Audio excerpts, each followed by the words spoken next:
birçok nedeni var. Hiçbir neden olmasa dahi genetik nedenden dolayı olabiliyor. Nedenini saptamak zor olduğu için tedavi etmesi de zor. Çeşitli cerrahi işlemler, çeşitli medikal tedaviler, çeşitli aparatlar kullanabiliyoruz horlamada.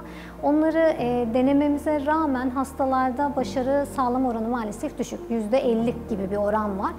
Bazı hastalar mutlu olabiliyor ama bazı hastalarda tamamen hiçbir şey yapamadığımız olabiliyor maalesef.